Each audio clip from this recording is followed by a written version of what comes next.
It started with a simple training session, but it ended with you standing on the outside looking in.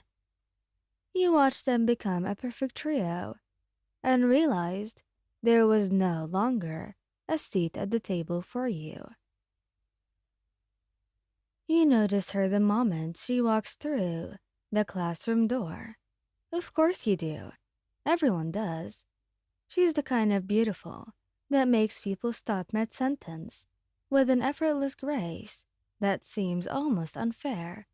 When Aizawa introduces her as the new transfer student, her confident smile reaches every corner of the room.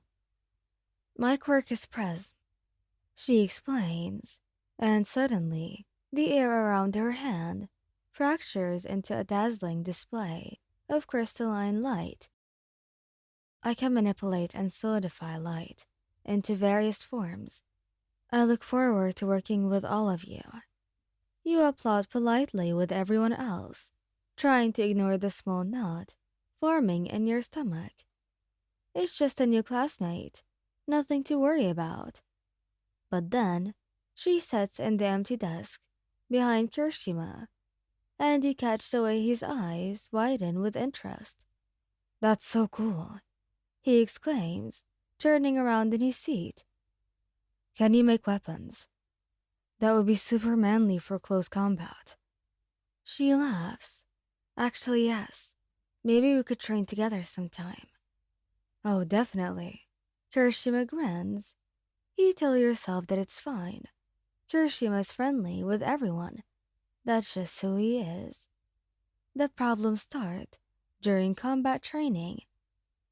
You're partnered with Midoriya, while Bakugo and Kirishima are paired together as usual. The new girl, Hikari, you've learned, is with Todoroki.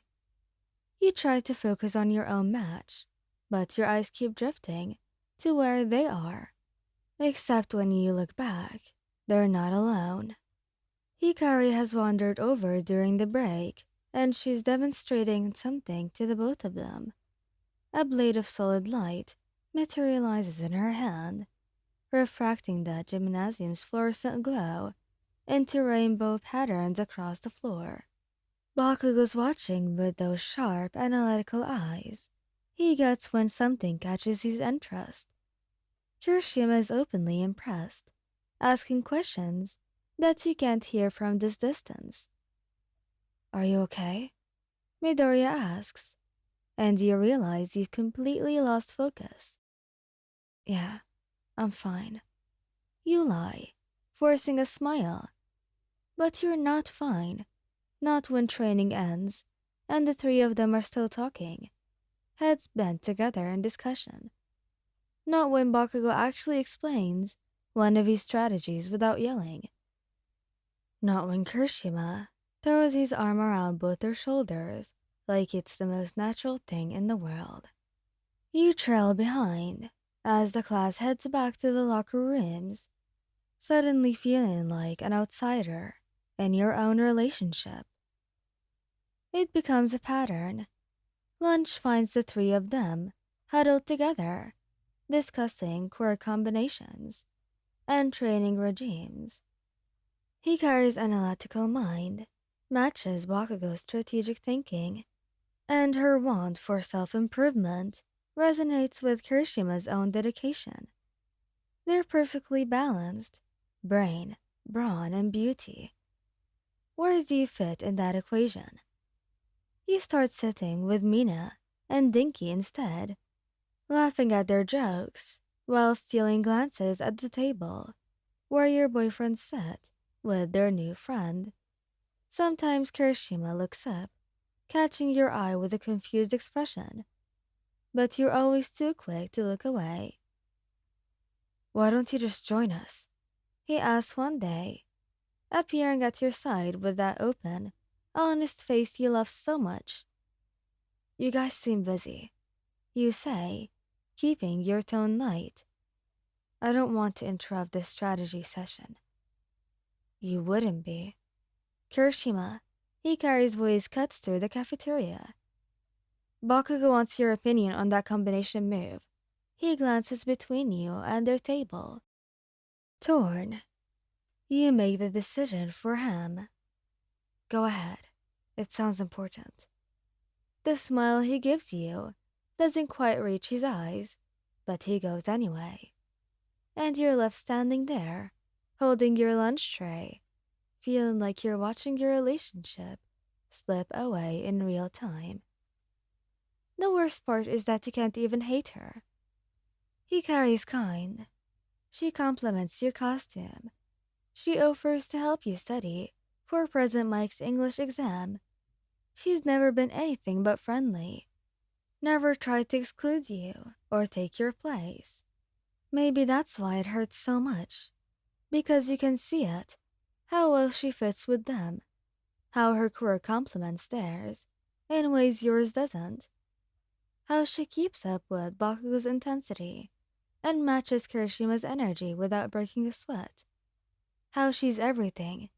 You're afraid you're not. Powerful, confident, remarkable. You start making excuses. Can't walk home with them. Have to help Uraraka with something. Can't do movie night. Promised Jiro you'd listen to her new song. Can't train together. Need to work on a specific technique with Aizawa. The list piles up and the distance grows. 3 weeks after Hikari's arrival, you're sitting alone on the roof during lunch when you hear the door slam open. Actually, what the hell is your problem? You don't need to turn around to know it's Bakugou. His footsteps are heavy with anger as he approaches you, but you keep your eyes on the horizon. I don't know what you mean. Bullshit. He sits down beside you with none of his usual grace. You've been avoiding us. I've been busy. I said bullshit. His voice is sharp, and when you finally look at him, his expression is something else entirely. Hurt, maybe. You think I wouldn't notice? You think Kirishima hasn't been going crazy, trying to figure out what he did wrong? The guilt hits you like a physical blow. Kiri didn't do anything wrong. Then, what the hell is going on? The door opens again, this time. Softer. Kirishima steps out onto the roof, and the concern on his face nearly breaks you. Babe, he says quietly, sitting on your other side. Please talk to us. Did we do something to upset you? And suddenly, it all comes out spilling. The insecurity, the fear, the feeling of being replaced by someone better. How you've watched them bond with Hikari and convinced yourself they'd be happier without you in the way. By the time you finish, there are tears streaming down your face. Kirishima's hand finds yours, squeezing tightly. You really think that? That we want anyone but you? Hikari's amazing. Yeah, she's cool. She's a good fighter. But she's not you, idiot. We were trying to include you. Kirishima adds, voice soft with understanding. Every time we talked about training or strategies, we wanted you there. We just thought maybe you'd lost interest in us. You stare at them, realization dawning slowly. You're ours, Bakugo says firmly. Some new extra isn't going to change that. Kirishima nods, moving closer. We love you, Wyan. Just you. The knot in your chest finally begins to lessen. Thank you guys for listening. I hope you liked this video. Please don't forget to subscribe, like, and share. And goodbye.